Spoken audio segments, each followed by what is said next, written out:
बात है 1799 14 दिसंबर की, जब अमेरिका के पहले राष्ट्रपति जॉर्ज वॉशिंगटन को बुखार हो गया, वो फ्लू से ग्रस्त हो गए।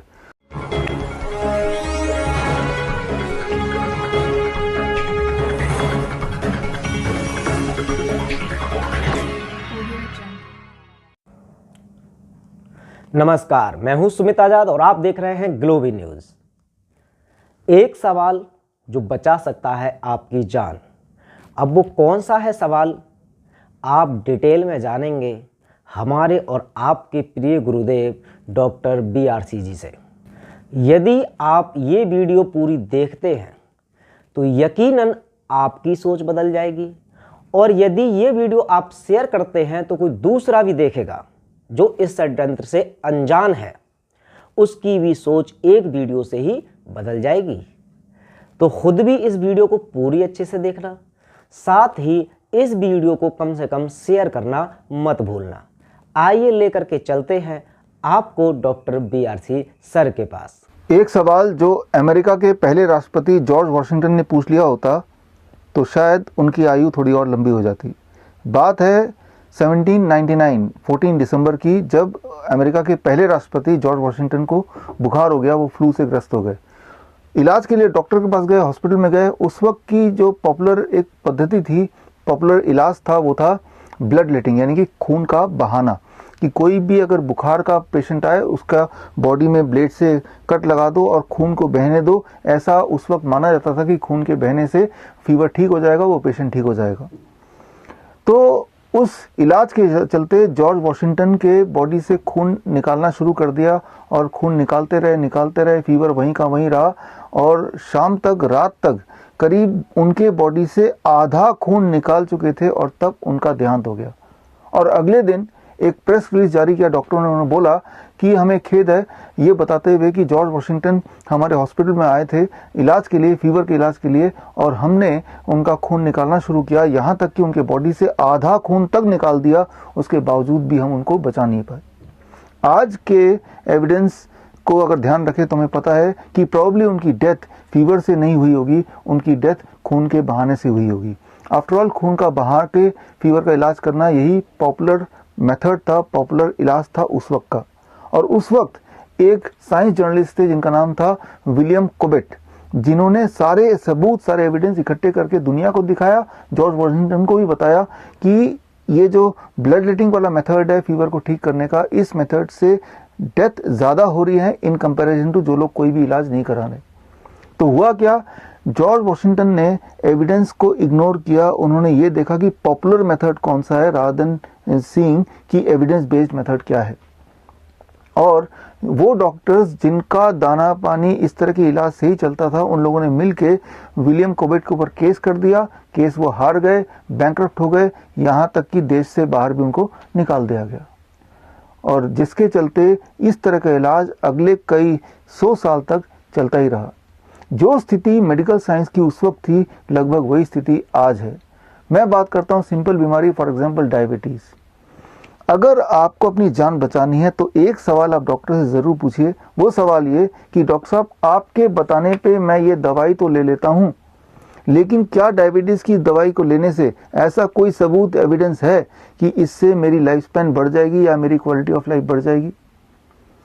शॉकिंगली ऐसा कोई एविडेंस नहीं जिससे साबित होता हो कि डायबिटीज की किसी भी दवाई के लेने से आपकी लाइफ स्पैन बढ़ जाएगी या क्वालिटी ऑफ लाइफ बढ़ जाएगी। बल्कि इसके ठीक विपरीत ऐसे एविडेंसेस हैं, चाहे वो एकॉर्ड ट्रायल की बात करें, VADT ट्रायल की बात करें, UKPDS ट्रायल की बात करें, ये सारे ट्रायल्स कंक्लूसिवली यही बताते हैं कि ये सारी दवाइयां आपके लाइफ स्पैन को घटाती हैं, इवन आपकी क्वालिटी ऑफ लाइफ को घटाती है, इन कंपेरिजन टू आप कोई भी दवाई नहीं लेंगे तो।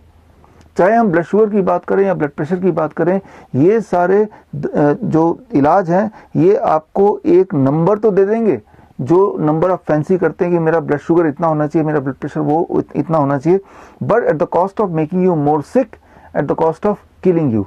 मतलब ये कि मान लीजिए 2 लोग हैं और दोनों एक ही जितने बीमार हैं, चाहे वो ब्लड शुगर के पेशेंट हो या ब्लड प्रेशर के पेशेंट हैं, एक ने डिसाइड किया कि मैं डॉक्टर के बताए हुए वो सारे इलाज करूंगा, वो सारे दवाइयां लूंगा, और दूसरा किसी कारणवश वो दवाइयां नहीं ले पाया या उसके पास पैसे नहीं है। अब ये देखा गया कि कुछ साल बाद जब दोनों तरह के पेशेंट से मुलाकात की गई तो एक पेशेंट जिन्होंने दवाई ली थी उनमें mortality rate was much more higher in comparison to जिन्होंने कोई इलाज नहीं कराया। वो भी बीमार थे लेकिन उसके कंपैरिजन में जिन्होंने दवाइयां ली, इलाज कराया, वो ज़्यादा गंभीर तरह से बीमार थे। ये सारे एविडेंस अगर आपको पढ़ने हैं, देखना है, तो आप ये किताब पढ़ सकते हैं। ये किताब अगर आपको पढ़ना है तो स्क्रीन पे दिए हुए लिंक में जाके आप इस किताब को फ्री डाउनलोड कर सकते हैं। और जो चीज़ मैंने डायबिटीज़ के लिए बताया, हाइपरटेंशन के लिए बताया, यही चीज़ें आप एक्सटेंड कर सकते हैं इवन कैंसर में भी। कैंसर में भी इलाज से पहले पेशेंट को एक सवाल अपने डॉक्टर से पूछना चाहिए, डॉक्टर साहब आपके बताने पे मैं कीमोथेरेपी या सर्जरी या रेडिएशन तो करा रहा हूँ, लेकिन क्या इसके कराने से कोई ऐसा एविडेंस है, ऐसा सबूत है जिससे साबित होता हो कि इससे मेरी आयु ज़्यादा हो सकती है या लाइफ स्पैन बढ़ सकती है या क्वालिटी ऑफ लाइफ बढ़ सकती है? शॉकिंगली इसका कोई एविडेंस नहीं है कि इस तरह के जो पॉपुलर इलाज है इससे आपकी लाइफ स्पैन या क्वालिटी ऑफ लाइफ बढ़ सकती है, जबकि इसका ठीक उल्टा कि इससे आपकी लाइफ स्पैन घट सकती है, क्वालिटी ऑफ लाइफ घट सकती है। ऐसे एविडेंस जरूर हैं। वो सारे एविडेंस अगर आपको चाहिए तो स्क्रीन पर दिए हुए लिंक में जाएं, आप खुद ही अपने आंखों से देख लें।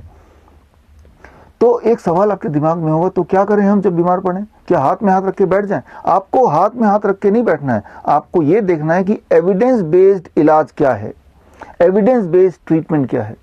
मैं आपको बता सकता हूं, चाहे वो लाइफस्टाइल डिजीज हो या इन्फेक्शियस डिजीज हो, यहां तक कि जेनेटिक डिसऑर्डर भी अगर है, तब भी नेचर के पास, कुदरत के पास ऐसे मेथड्स हैं जिस मेथड से आप अपना इलाज कर सकते हैं, जिससे आपकी लाइफ स्पैन बढ़ सकती है या क्वालिटी ऑफ लाइफ बढ़ सकती है। यहाँ मैं आपको समझाने के लिए एविडेंस के साथ एटलीस्ट एक एग्जांपल तो दे ही सकता हूँ। मैं बात कर रहा हूँ एक कॉमन डिसऑर्डर की, जेनेटिक डिसऑर्डर की, जिसे बोलते हैं hole in the heart, heart में छेद। अब देखिए ये हार्ट है और ये हार्ट कुछ इस प्रकार आपके बॉडी में सेट होता है। हालांकि ये हार्ट तो एक गाय के हार्ट के बराबर का साइज है, इंसान का जो हार्ट होता है वो इस फिश साइज का होता है। समझाने के लिए मैंने बड़ा हार्ट लिया है। और कई बार बच्चे जेनेटिक डिसऑर्डर जिसे बोलते हैं, उनके बॉडी में, उनके हार्ट में बिटवीन द टू चैम्बर जो वॉल है, इसमें छेद होता है, जिससे गंदा खून, अच्छा खून दोनों आपस में मिक्स होने लगते हैं। और कई बार ये बीमारी का पता जीवन के अंत में चलता है, यानी कि 60 साल की उम्र में भी चलता है। यानी कि बचपन में जेनेटिकली पैदा होने से पहले से, पैदा होते ही वो होल था, लेकिन जो होल की वजह से परेशानी है वो बाद में सामने आती है। ऐसे एक इंसान का केस स्टडी अगर आपको पढ़ना है तो स्क्रीन पे दिए हुए लिंक में जाके पढ़ सकते हैं या उनका वीडियो रिकॉर्डिंग देख सकते हैं। जब डॉक्टर्स ने बोला अब ये कुछ ही दिन के मेहमान हैं, इन्हें घर ले जाइए, सेवा कीजिए, तब उन्होंने DIP डाइट पर आए और DIP डाइट पे आने के कुछ दिनों के अंदर अंदर ही उनका होल भी छोटा हो गया, उनका ऑक्सीजन सिलेंडर जो लगाया था वो भी उनसे छूट गया और दोबारा उन्होंने काम ज्वाइन कर लिया। तो ये सुनने में लगता है कि ये असंभव है, लेकिन ये संभव है। मैंने सारे एविडेंसेस स्क्रीन पे दिए हुए लिंक में ऑलरेडी डाल दिए हैं, आप एविडेंसेस देखिए। अब इमेजिन कीजिए कि हार्ट के कई सारे तरह के जेनेटिक डिसऑर्डर होते हैं। एक जेनेटिक डिसऑर्डर हार्ट में होल मैंने बताया, दूसरा जेनेटिक डिसऑर्डर जिसे कहते हैं overriding of aorta, aorta size से ज़्यादा बढ़ जाना, साइज से ज़्यादा बढ़ेगा तो ऐसे बच्चों की ग्रोथ रुक जाती है। तीसरा तरह का जो जेनेटिक डिसऑर्डर हो सकता है, सिर्फ मैं हार्ट की ही बात कर रहा हूँ, जिसे आप बोल सकते हैं वेंट्रिकुलर हाइपरट्रॉफी, यानी कि जो वॉल्स हैं यहाँ के ये ज़्यादा मोटे हो जाते हैं, यानी कि चैम्बर में ब्लड का जो कलेक्शन है उसके लिए जगह कम रह जाता है और ऐसे में भी बच्चों को बड़ी तकलीफ होती है, बहुत कमज़ोर होते हैं और बहुत जल्दी थक जाते हैं। इसी तरह से स्टेनोसिस ऑफ पल्मोनरी आर्टरीज, यानी कि यहाँ पे ब्लॉकेज, और इस ब्लॉकेज से भी ब्रीदिंग में बहुत ज़्यादा दिक्कत आती है और कई बार खून की उल्टी भी आती है। अब इमेजिन कीजिए एक बच्चा जिसमें ये चारों के चारों डिफेक्ट एक साथ, ये rarest of the rare cases में होता है और इसे, इन चारों बीमारी अगर एक साथ हो, इसे बोलते हैं टेट्रोलॉजी ऑफ फेलो। और अगर ऐसा कोई बच्चा है तो जाहिर सी बात है ये लाइलाज है जो कन्वेंशनल साइंस के हिसाब से। लेकिन अगर ऐसे बच्चे DIP डाइट पे रहते हैं तो क्या होता है, मैं ऐसे एक बच्चे का एविडेंस इसी वीडियो में दे रहा हूं। देखिए, बच्चे का नाम है जॉय। नमस्कार, हम श्रीपद वैद्य, Indo Vietnam medical board diabetic educator. जो DIP diet, standard DIP diet, 3rd gear diet and 4th gear diet, जो मशहूर डाइट है दुनिया में, और इस डाइट का जो रिजल्ट है उसका जो एग्जाम्पल है वो आज मेरा सामने है। जॉय वैद्य, ये एक बहुत गांव है सुंदरबन एरिया का, वेस्ट बंगाल में। जो डिस्ट्रिक्ट है 24 Parganas north, block Hingalganj block PS, and panchayat है गोविंदघाटी पंचायत, उत्तर मालेकान घुमटी विलेज। इस विलेज में आज हम आए। जो डॉक्टर विश्वरूप का डाइट हम दिए थे मिस्टर जॉय को, उनका फादर का नाम गुरुपद वैद्य, वो भी मौजूद है इधर। तो इस डाइट का पहले का जो हिस्ट्री है, ये बच्चा का जन्म था 2007 में। 2007 जन्म के बाद उसका हार्ट का एक बीमारी आया है।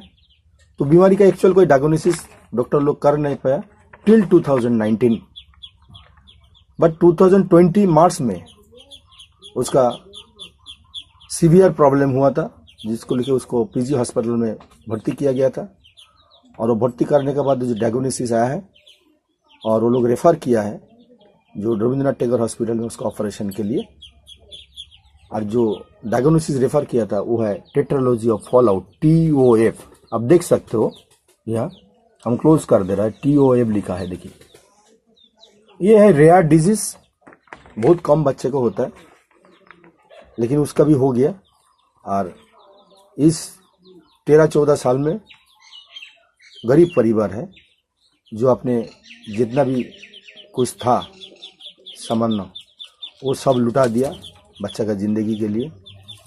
और उसका हर महीना 2007 से लेके हर महीना ब्लीडिंग होता था।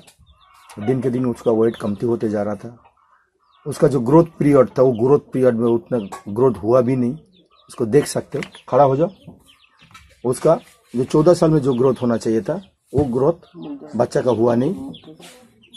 लेकिन उसका बदन में जो काला रंग का ये आ गया था, ये उसका वो डिजीज का वजह से हुआ था, क्योंकि pure blood and impure blood mix हो जाने से जो शरीर का प्रॉब्लम होता है वही हुआ था। तो इस परिवार को जब रेफर किया था मार्च महीना में रविंद्रनाथ टैगोर हॉस्पिटल में, उस टाइम लॉकडाउन हो जाने का कारण में वो लोग ऑपरेशन कर नहीं पाया। सक्सेस कितना होता नहीं होता वो तो बात का बात है, लेकिन हुआ भर्ती कर नहीं पाया। वो लोग बोला जो अभी नहीं होगा। तो लोग गांव का आदमी है, वहाँ रहने का पैसा नहीं था, रहने का जगह नहीं था। वो लोग सीधा घर आ गया सुंदरबन में, जो एक गांव है, जो गांव में हम अभी बैठा हुआ है, इस गांव में वो लोग रहता है। इसका घर का जो चेहरा आप देख रहे हैं, हम फिर दिखाएंगे और जो इस परिवार का क्या हालत है। तो उसको दिन का रोजगार दिन खाना पड़ता है। अपना डिपॉजिट बोल के कुछ है नहीं, जमीन है नहीं, अपना मकान भी है नहीं, छोटे मोटे कोई बस्ती जैसा घर है जिसमें रह रहा है। तो इसका बाद ये लोग कांटेक्ट किया था हम लोग से। तो हम लोग Indo Vietnam medical board doctor Biswaroop Roychowdhury को उसके सारे डिटेल्स को मेल किया था। मेल करने के बाद doctor Biswaroop Raychaudhuri 4th gear diet हमको रेफर किया था जो लोग को देने के लिए, 4th gear 3rd gear diet. तो उस डाइट देने के बाद उसका आस्ते से सुधार शुरू हुआ।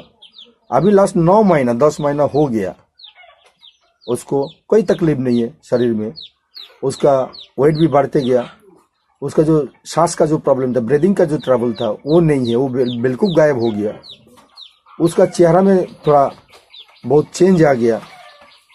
उसका जो वॉमिट होता था, ब्लीड होता था, वो भी टोटली बंद हो गया। तो अभी ये परिवार इस सिस्टम का ऊपर, डाइट का ऊपर भरोसा रखता है। और भरोसा रख के इस परिवार का जो बच्चा है, उसका जो बाबा है, पिताजी है, वो 2-1 बात बोलेगा आपका सामने। ये बच्चा जन्म है 2007 में। जन्म का बाद उसको वो बीमारी देखा दिया हार्ट का। हम लोग बहुत जगह गया, बहुत डॉक्टर को दिखाया, दवाई खाया, कुछ होता नहीं। फिर 2020 में मार्च महीना को उसको ले गया, PG में भर्ती कर दिया। तो लॉकडाउन गिर गया बोल के वो लोग उसको ऑपरेशन किया नहीं है। तो हम लोग गरीब आदमी है, क्या करेगा, वहाँ खाने का जगह नहीं है, रहने का जगह नहीं है, पैसा कड़ी भी नहीं है। तो फिर उसको हम लोग रिटर्न हमारा अपना गांव में लेके चलाया। वो जो डाइट दिया वही खिलाते गया, खिलाते अभी भी वही चल रहा है, वही अभी भी खा रहा है। कोई बच्चा अभी अच्छा है, अभी मुंह से खून नहीं फेंकता है और थोड़ा उसका चेहरा भी परिवर्तन हो गया है। वो बच्चा मेरे सामने में बैठा हुआ है, अभी कोई तकलीफ नहीं है, अच्छा ही। सब मिला के इस सिस्टम के ऊपर विश्वास है, भरोसा है और आने वाला दिन में इस सिस्टम के ऊपर रहना चाहता है। इस सिस्टम में खा रहा है और खाएगा अभी भी। Thank you. इसका बाद आप लोग देखिएगा, ये जो परिवार का बात कर रहा था, इसका घर का चेहरा देखिए, एकदम देखने से पता चलेगा जे कैसा परिवार है, कितना 15-16 साल में 14 साल में इस परिवार दुखी से और भी दुखी हो गया। कुछ भी नहीं है, थोड़ा बहुत दिन का दिन खाते चलता है, राशन पानी जो गवर्नमेंट का थोड़ा बहुत मिलता है फ्री में, उसी में ये लोग का जिंदगी गुजार जाता है। यही बोल के आज का वीडियो यहीं समाप्त करता है। फिर से एक बार डॉक्टर विश्वरूप रायचौधरी को, इंडो वियतनाम मेडिकल को थैंक यू बोलना चाहते हैं, थैंक यू बोलना चाहते हैं। हम लोग धन्यवाद जनाने मांगता है। सब लोग आभारी है डॉक्टर विश्वरूप रायचौधरी की। जो दुनिया में ऐसा कोई आदमी है जो बिना दवा का आदमी का बीमार को ठीक कर सकता है, यह है डॉक्टर विश्वरूप रायचौधरी। हम लोग ये बोलना चाहते हैं जनता का पास, जो आप लोग भी फॉलो कीजिए इस डॉक्टर विश्वरूप रायचौधरी के। कफ से कैंसर तक कोई भी बीमारी में डॉक्टर हॉस्पिटल जब ना बोल दिया, इनकार कर दिया, तब एक बार कम से कम डॉक्टर विश्वरूप के पास आप लोग आइए और देखिए, यहाँ आपको विदाउट मेडिसिन, विदाउट मनी आपको सारे बीमारी का इलाज है। धन्यवाद। आपने अभी जॉय की कहानी सुनी तो आपको समझ आ गया कि इस दुनिया में बीमार पड़ने के बाद ठीक होने के बहुत ही सिंपल रास्ते हैं, and that one of the way is called DIP diet, और वो एविडेंस बेस्ड मैंने कुछ सबूत दे दिए हैं। लेकिन आपको अगर ज़्यादा सबूत चाहिए तो आप coronakaal.tv में जाएंगे तो वहाँ टेस्टिमोनियल सेक्शन में आपको ढेर सारे हज़ारों की तादाद में एविडेंसेस मिल जाएंगे। आपकी बीमारी चाहे कोई भी क्यों ना हो, वो डायबिटीज़ हो सकती है, हार्ट डिजीज़ हो सकती है, किडनी फेलियर हो सकता है, थायराइड हो सकता है, आर्थराइटिस हो सकता है, या इन्फेक्शियस डिजीज़ लाइक कोविड-19 हो सकता है, HIV एड्स हो सकता है। कोई भी बीमारी क्यों ना हो, उसका इलाज आप DIP डाइट के माध्यम से अलग अलग स्ट्रेटेजी के थ्रू कर सकते हैं। अगर DIP डाइट से कैसे किसी बीमारी का इलाज करना है ये सीखना चाहते हैं या अपना इलाज करना चाहते हैं तो आप फ्री फंड में कर सकते हैं। आपको सिर्फ इतना करना है, coronakaal.tv में जाना है, उसमें क्योर मी सेक्शन में जाइए, वहां पे अलग अलग बीमारी में DIP डाइट हम कैसे यूज कर सकते हैं वो अच्छी तरह से एक्सप्लेन्ड है। इस प्रकार एक्सप्लेन्ड है कि आप घर बैठे ही बिना किसी की मदद के अपने आप ही उसको फॉलो करके ठीक हो सकते हैं, वो भी कुछ एक दिनों में। लेकिन आप में से वो लोग जो ये चाहते हैं कि आप हमारे सुपरविजन में ही ठीक हों और ना कि खुद ब खुद एक्सपेरिमेंट करें, तो ऐसे लोगों के लिए आप bishrup.com/wise, वाइज मतलब wellness and inflammatory syndrome experts, हमारे पास लगभग 500 एक्सपर्ट्स हैं। अभी उनमें से एक एक्सपर्ट से आपकी मुलाकात मैंने कराई जिनका नाम है श्रीपदो वैद्य, जिन्होंने जॉय को ठीक किया। ऐसे हमारे पास 500 एक्सपर्ट्स हैं। उन एक्सपर्ट के सुपरविजन में रह के भी, वर्चुअली रह के, मतलब वो एक्सपर्ट अपने घर में होंगे, आप अपने घर में होंगे, एंड वीडियो कॉन्फ्रेंसिंग के माध्यम से वो आपको DIP डाइट कैसे लेना है, अपने जीवन में कैसे अपनाना है बेस्ड ऑन द डिजीज, वो गाइड करेंगे और 3 हफ्ते का एक प्रोटोकॉल वो आपको देंगे। तो उसके लिए पहला स्टेप है कि bishrup.com/wise में जाके आप फॉर्म फिल कर सकते हैं, और दूसरा स्टेप है कि आपको उस वाले एक्सपर्ट के खाते में 500 रुपए जमा करने हैं। यहाँ पे ये ध्यान रखना है कि वाइज फॉर्म भरना उन्हीं को अलाउड है जो सिर्फ एक बीमारी से ग्रसित है, डायबिटीज या हाइपरटेंशन या थायराइड या ट्यूबरक्लोसिस, कोई एक बीमारी, ये पहली कंडीशन, और शुरुआती दौर में हो बीमारी के, यानी कि बीमार या तो अभी अभी डायग्नोस हुआ हो या डायग्नोस किए गए हुए 5 साल से कम है और एक ही बीमारी है। अगर ये कंडीशन आप फुलफिल करते हैं तो आप हमारे एक्सपर्ट का लाभ उठा सकते हैं। लेकिन आप में से थोड़े से लोग ऐसे होंगे जिनको मल्टीपल डिसऑर्डर्स हैं, किडनी फेलियर भी है, डायलिसिस भी चल रहा है, हार्ट डिजीज भी है, वो डायबिटीज़ की गोलियां भी चल रही हैं, 20 साल 30 साल से बीमार हैं। तो ये जो कॉम्प्लिकेटेड केसेस हैं वो, उसके लिए आप bishrup.com/VOPD में जाके फॉर्म भर सकते हैं। ऐसे केसेस मैं पर्सनली देखता हूं और हमारी जो कोर टीम है वो देखती है।